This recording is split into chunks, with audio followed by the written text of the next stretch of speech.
In the ruthless world of Silicon Alley, genius is a double-edged sword, and betrayal cuts deepest when it comes from within. Alyssa Morgan had it all taken from her: her career, her reputation, her future. But from the ashes of corporate sabotage and deceit, she rises with a revolutionary code that could change the fate of technology forever. This is the story of one woman's fight to reclaim her legacy, expose corruption, and ignite a movement no power can extinguish. Alyssa Morgan stood silently by the towering windows of her corner office, staring out at the sprawling Manhattan skyline, her fingers curled tightly around a porcelain coffee mug. The city buzzed below her, oblivious to the storm brewing within the 42nd floor of StratusTech's headquarters.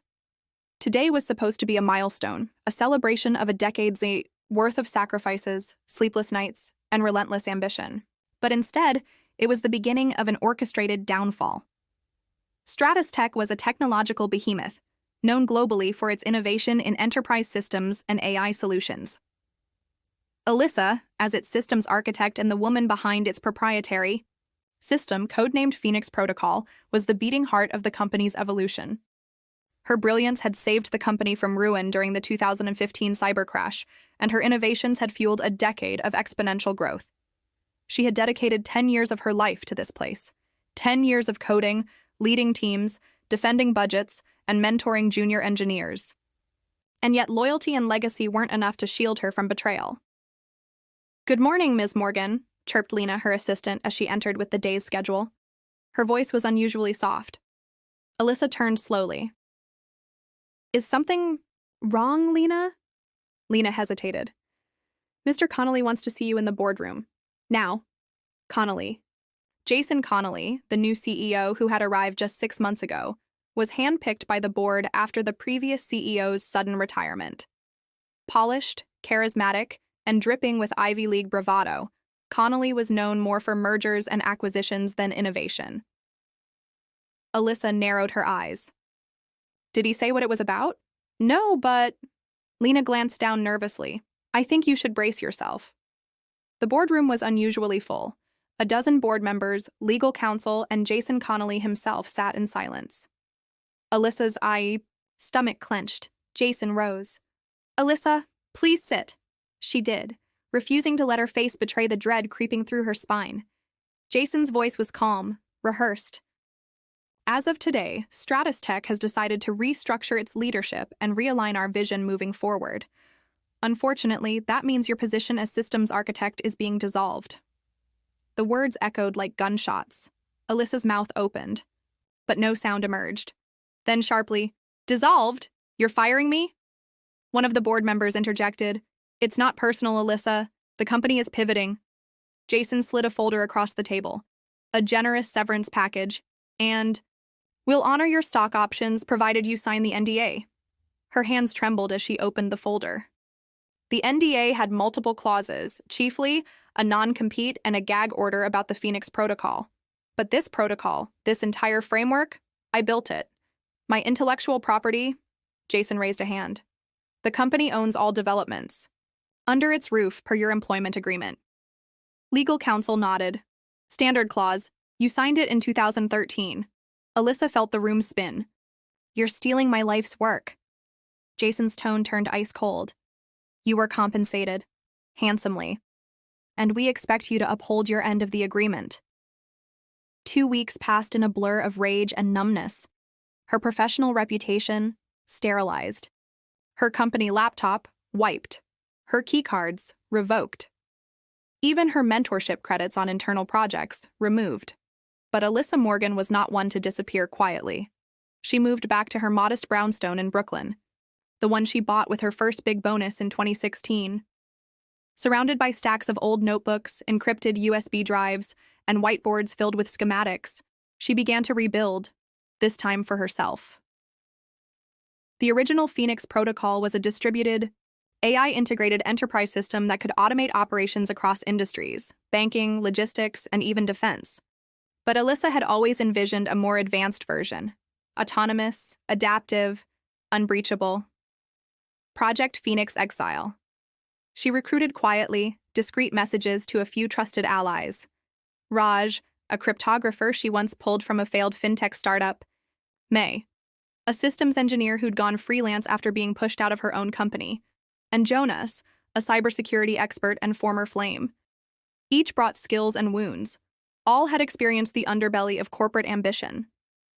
"We're not building this for profit," Alyssa said during their first encrypted video call. "We're building it for justice." Meanwhile, Jason Connolly was basking in media limelight. Stratos Tech had announced a forthcoming system, Stratos Core, which was suspiciously similar to Phoenix Protocol. Alyssa watched the press conference, bile rising in her throat. "He's going to rebrand and patent my work," she muttered. Jonas nodded. "Then we beat him to it, publicly." "But how?"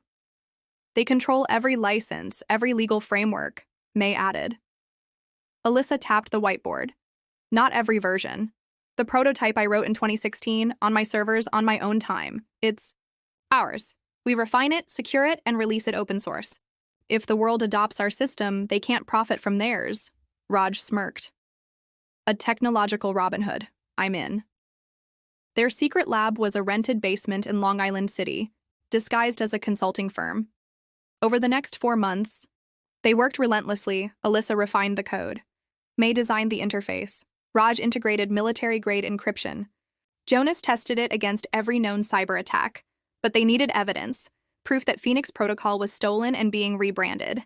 Enter Kara Thompson, an internal developer at Stratos Tech and Alyssa's former mentee. She met Alyssa at a quiet cafe in Astoria. "They're using your framework, Alyssa, line by line. They just renamed the modules." "Do you have access?" Kara slid over a drive. "I risked everything for this." Alyssa's eyes welled. "You won't regret it." On launch day, the world saw the rise of Phoenix Exile, packaged as an open-source miracle, faster, lighter, and more secure than anything on the market. Tech blogs exploded. Forums raved. Industry insiders downloaded and installed it overnight. And then came the real blow. Alyssa's legal team, led by Jonas's contact, filed a lawsuit against Stratos Tech, attaching Kara's evidence. Code comparisons, metadata trails, timestamps. The Yahoo story broke on major networks. Whistleblower exposes corporate theft. Interviews, podcasts, panel discussions. Jason Connolly's press team scrambled, but it was too late. 3 months later, Stratos Tech's stock plummeted. The board ousted Jason. The lawsuit was settled for millions and a full acknowledgement of Alyssa's authorship. But the money didn't matter. What mattered was reclaiming her name. Alyssa stood once more by a window, this time in a new office. Smaller, humbler, but hers.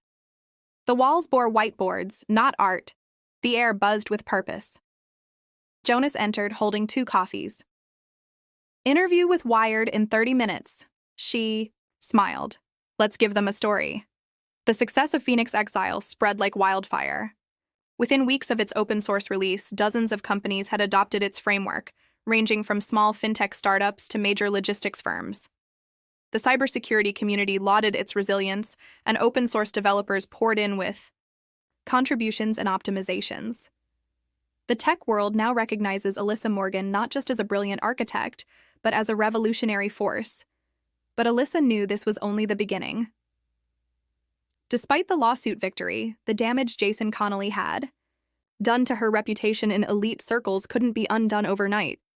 She was still blacklisted in some corporate networks, quietly pushed aside by those who feared crossing the powerful boardrooms of Silicon Alley. The only way to reclaim her place wasn't through lawsuits. It was by building something no one could ignore. She named her new venture Promethean Systems, a startup with no PR gloss, no board of investors, and no compromises.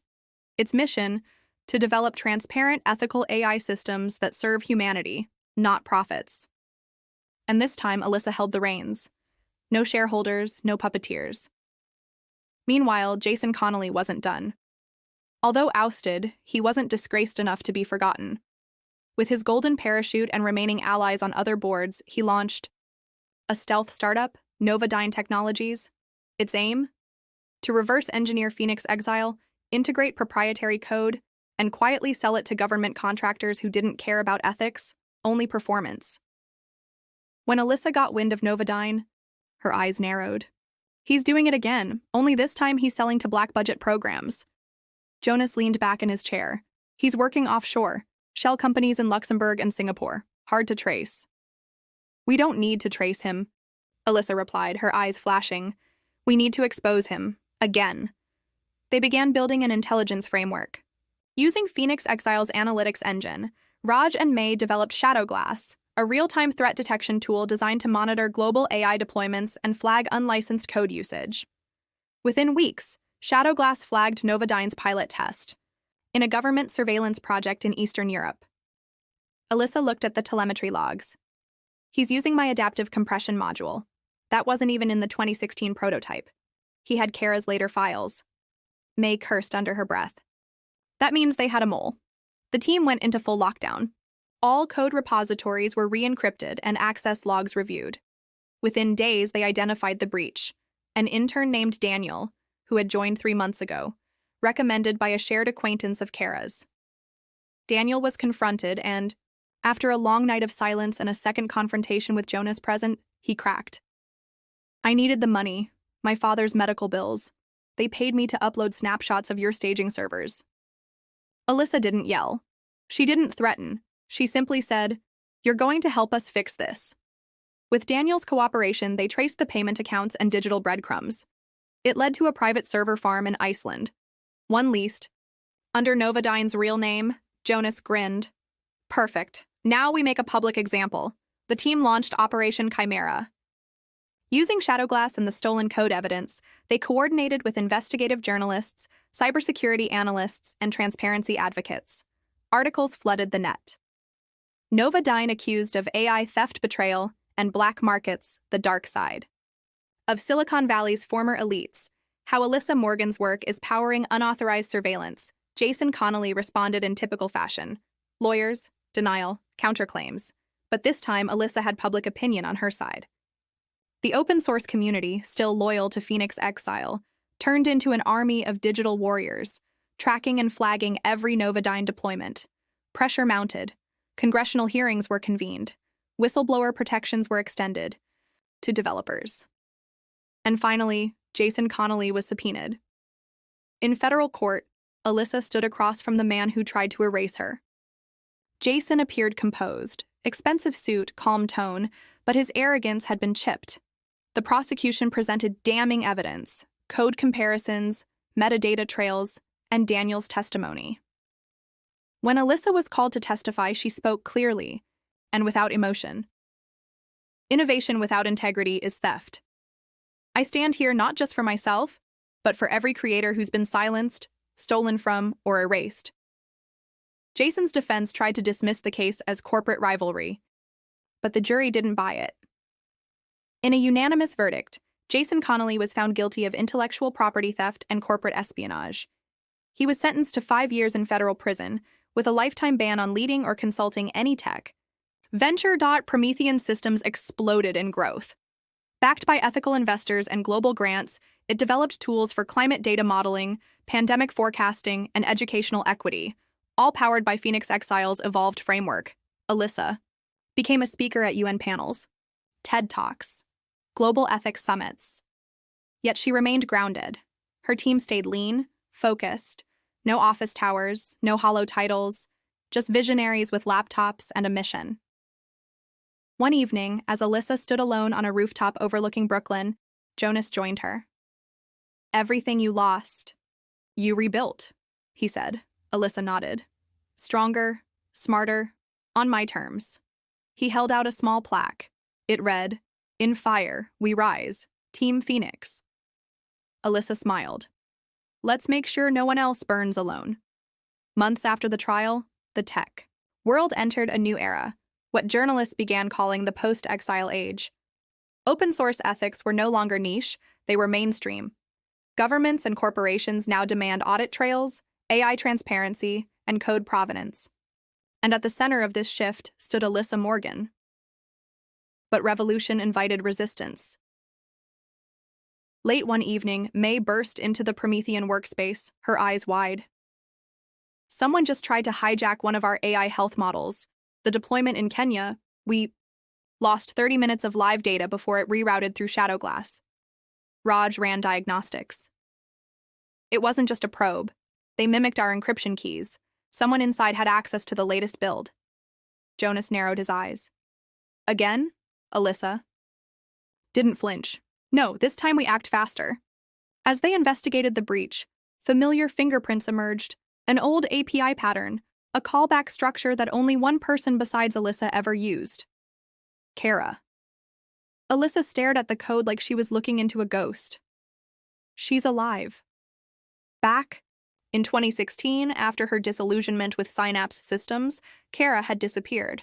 Rumors claimed she fled to a data minimalist commune in Eastern Europe. No confirmed sightings, no digital footprint. But now, her design patterns had resurfaced, buried inside the attack packets. Jonas spoke softly. She wouldn't attack you. Maybe someone's using her old work. Or, Alyssa said slowly, she's warning me. The breadcrumbs led them to the edge of the digital map, a dark web node that routed through decentralized mesh networks in the Arctic. A single message blinked in a secure IRC thread. Truth matters more than loyalty. K-May decrypted the rest. It was a data payload, blueprints for a global surveillance engine called Oblivion Protocol, designed by a rogue division of Novodyne before the shutdown. Not just surveillance, predictive control. It could model and manipulate socio-political sentiment in real time. Raj read the specs aloud. This isn't just unethical. It's mass behavioral engineering, on a planetary scale. Alyssa clenched her fists. We shut it down. The Promethean team launched a covert initiative. Project Sentinel. Their goal, build a distributed counter-algorithm capable of detecting and disarming Oblivion Protocol nodes. But this war wasn't just digital. Alyssa flew to Geneva under an alias, meeting with independent regulators and members of the UN's Digital Sovereignty Council. She warned them of a coming storm, AI models that could simulate democracy while undermining it beneath the surface. Her message was clear. Data without consent is control. Models without transparency are manipulations. We must not sleepwalk into algorithmic tyranny. The world listened, but some, not kindly. Back in New York, Alyssa returned to find her apartment ransacked. Nothing stolen, but everything touched. A silent message. Jonas insisted on moving her to a secure facility. They're escalating. I'm not hiding, she said, locking eyes with him. Not again. Meanwhile, Shadowglass detected silent signals. Oblivion had already seeded itself in social media networks in South America and Southeast Asia, subtly shifting public narratives around climate change, dissent, and AI ethics. They needed a failsafe. Daniel, now fully integrated into the team, proposed a daring idea. What if we create an open protocol that forces transparency into every AI deployment above a certain threshold? Like an immune response, expose any black box models in real time? May nodded. Like digital antibodies. Alyssa smiled. Let's call it Lumina. Lumina launched on a quiet Tuesday, without fanfare. Just a GitHub commit, a white paper, and a global wave of curiosity. The open protocol, designed to act like a transparency antibody, immediately began flagging AI systems that operated in stealth. It alerted users, journalists, and regulators when black box algorithms were detected in key sectors like healthcare, finance, or public policy. Within days, global attention spiked. Governments downloaded Lumina. Ethical tech companies implemented it voluntarily. But shadow players, those with ties to black budget labs or authoritarian interests, saw it as a declaration of war. Promethean systems went on high alert. Shadowglass lit up like a Christmas tree. Lumina's activation had triggered countermeasures across the world. By Ukraine, an energy grid AI was replaced overnight. In South Korea, a predictive policing algorithm self-destructed. In the US, a former Novodyne satellite was caught beaming encrypted payloads. Then one morning, Alyssa walked into the lab and found a figure waiting for her in the darkened server room. Kara. She looked older, thinner, her eyes carrying the burden of too much knowledge. But she smiled. Nice job, Firebird. Alyssa exhaled, the years of betrayal and silence washing over her. You disappeared. I had to. After Synapse, I realized I was building the tools of surveillance, not salvation. I tried to dismantle it from within. Failed. So I started feeding you clues. Quietly. Shadow glass, the mole, oblivion. Jonas entered, startled. Alyssa raised a hand. She's with us, now. Kara looked at the Lumina code. But this is the vaccine. But Oblivion Protocol wasn't dead yet. A final version had been moved offshore into a floating data fortress in international waters. It ran autonomously, infecting systems across Africa, India, and Brazil, spreading algorithmic governance without oversight. To stop it, Promethean needed physical access. So they partnered with an old ally, the European Digital Sovereignty Task Force. Under the guise of a data audit, a team was deployed to the floating node. Kara and Jonas went with them. The plan: infiltrate, isolate Oblivion's core, and inject Lumina's failsafe module. It almost worked, but during the operation, an automated defense AI triggered. Jonas was injured. Kara stayed behind to ensure the module uploaded, locking herself in the server bay. As she spoke her final words over the comm, "Tell Alyssa I'm not sorry anymore," the signal cut out. The fortress went dark. Oblivion was dead. The aftermath was swift and sweeping. Countries held emergency hearings on algorithmic transparency. Lumina became a global standard. The phrase Lumina compliant entered political speeches, corporate filings, and even dating apps. Alyssa was offered board seats, political roles, and honorary degrees. She refused them all. She stayed with Promethean. They launched new initiatives, community-owned AI for agriculture, free educational models in rural areas, and predictive analytics for disaster relief. And Kara's name was etched on a memorial wall in Promethean's Brooklyn lab. She helped light the code that saved us. 1 year later, Alyssa stood before a crowd at the Global AI Ethics Summit. We once believed fire was dangerous until we learned to control it. AI is our new fire, and like Prometheus, we pay a price for stealing it from the gods of power. But we rise. We rise not in silence or secrecy, but in the light. Applause thundered. Later, that night, alone on the rooftop with Jonas, now fully recovered, Alyssa looked at the stars. "Do you think it's over?" he asked. She smiled. "It never is. But now we're ready." Jonas raised his glass. "To the Phoenix." "No," Alyssa said, her voice strong. "To everyone who chooses to rise,